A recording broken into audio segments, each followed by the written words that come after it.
என்ன ஈஸ்வரி, கார்த்தி மாப்பிளைய பார்த்து பேசிட்டியா? என்ன சொன்னாரு? இருங்க, முதல்ல நான் என் பொண்ணுகிட்ட மன்னிப்பு கேட்டுக்கிறேன்.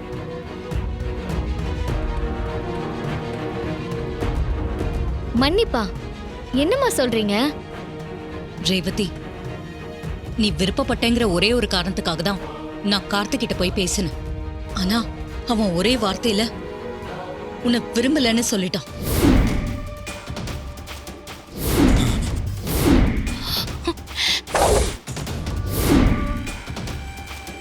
ஈஸ்வரி, கார்த்தி மாப்பிளைக்கு ரேவதியை கட்டி கொடுக்க உனக்கு விருப்பம் இல்லைன்னு சொல்லு, நான் நம்புறேன். ஆனா நீ சொன்ன பொய்யை என்னால நம்ப முடியாது. அம்மா, நீங்க சொல்றது உண்மையா? மாமா அப்படியா சொன்னாரு? நீங்க எல்லாரும் என்ன சந்தேகப்படுவீங்கன்னு எனக்கு நல்லா தெரியும். அதான் நான் கார்த்தியே வர சொல்லிருக்கேன்.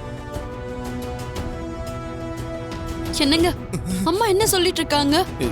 எனக்கும் ஒண்ணும் புரியல ரோகிணி. சகல வரட்டும், என்னன்னு கேப்போம். என்னம்மா, இப்பவாவது உனக்கு என் மேல இருந்த சந்தேகம் தீந்துதா?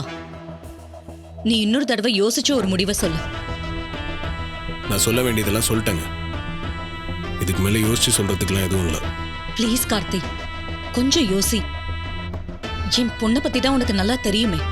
அம்மா, முதல்ல இவர்கிட்ட பேசுறத நிப்பாட்டுங்க. என்ன வேணான்னு சொன்னவரு எனக்கு வேணாம், அவ்வளவுதாம்மா.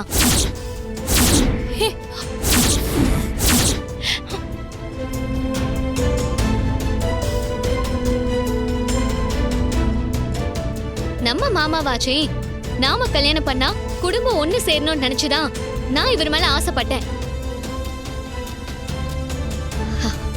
இப்பதான் அவரோட மனசுல என்ன இருக்குன்னு தெளிவா சொல்லிட்டாரல்ல.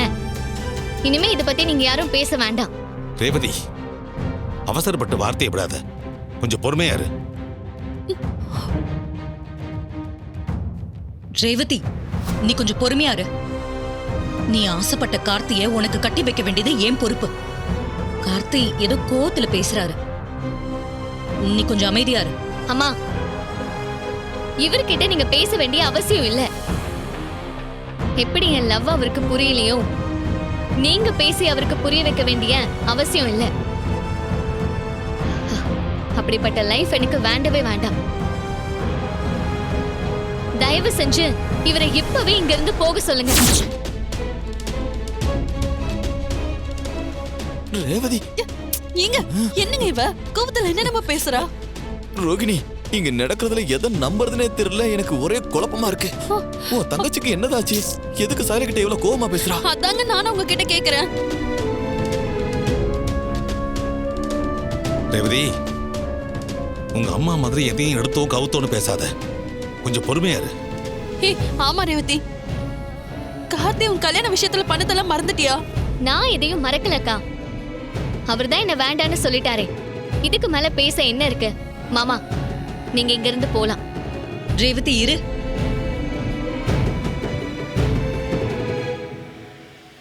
என் மேல இருக்கிற கோவத்துல என் பொண்ண வேண்டான்னு சொல்றியா? உன்னை கெஞ்சி கேக்குறேன். நான் உன்னை கோவப்படுத்தி இருந்தா உன் கால்ல விழுந்து கூட மன்னிப்பு கேக்குறேன்.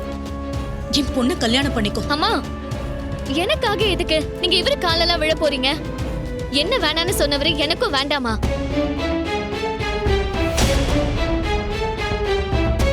என்னக்கா? மாமா, நீங்க இங்க இருந்து போங்க. மாப்பிள, சகல சகல மாப்பிள, சகல நில்லுப்பா.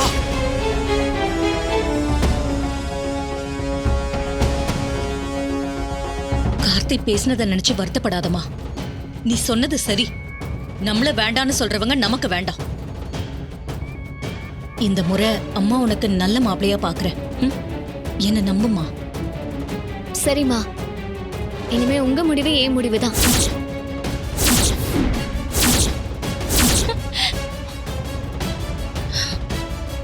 ஏய் அக்கா, அக்கா இவளுக்கு பைத்தியம் தாங்க பிடிச்சிருக்கு. ஏதாவது பண்ணட்டும்.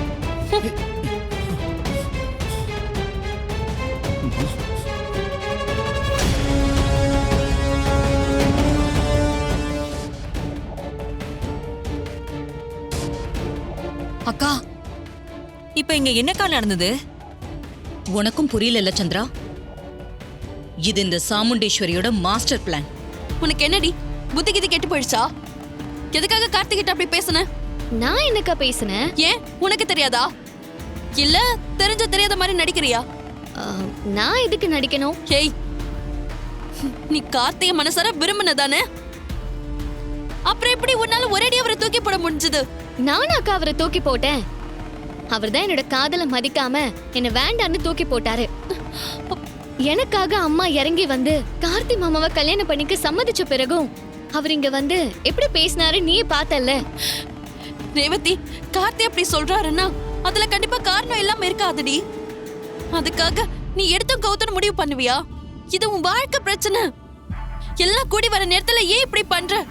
ஆமாக்கா, இது என்னோட வாழ்க்கை பிரச்சனை. அதனாலதான் மாமாக்கு என் மேல விருப்பம் இல்லைன்னு தெரிஞ்சதும் நானே விலகிட்டேன். ஏய், கார்த்திக் உன் மேல விருப்பம் இல்லைன்னு நீ நம்புறியா? இனி எதை நம்ப சொல்றக்கா? எல்லாரும் முன்னாடியும் நான் வேண்டான்னு மாமாவே சொன்ன பிறகு என்னை எதை நம்ப சொல்ற?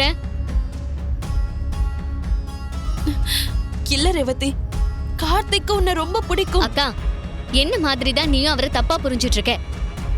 இதுக்கப்புறம் கார்த்தி மாமா பத்தி என்கிட்ட பேசாத. அவரை பத்தி பேசினாலே எனக்கு கோவமா வருது. உன் வாயாலேயே கார்த்திகை வெறுக்கிறேன்னு சொல்ல வச்சுட்டே இல்ல ரேவதி. இதுதான் எனக்கு வேணும். உங்க 2 பேருக்குள்ள நடந்த இந்த விரிசலை வச்சே இனிமே உங்களை யாராலையும் ஒன்னா சேர்க்க முடியாதபடி நிரந்தரமா பிரிச்சு காட்டுறேன். அந்த கார்த்திக் இனிமே உன் கனவுல கூட வர முடியாது. ஏய் ரேவதி, நான் சொல்றதை கொஞ்சம் கேளுடி. அவசரப்பட்டு எந்த முடிவும் எடுக்க வேண்டாம். அந்த மருத விஷயத்துல நம்ம பட்டதே அக்கா போதும். ப்ளீஸ், இதுக்கு மேல கார்த்தி மாமா விஷயத்தை பத்தி நம்ம எதுவுமே பேச வேண்டாம். ஏய், அப்-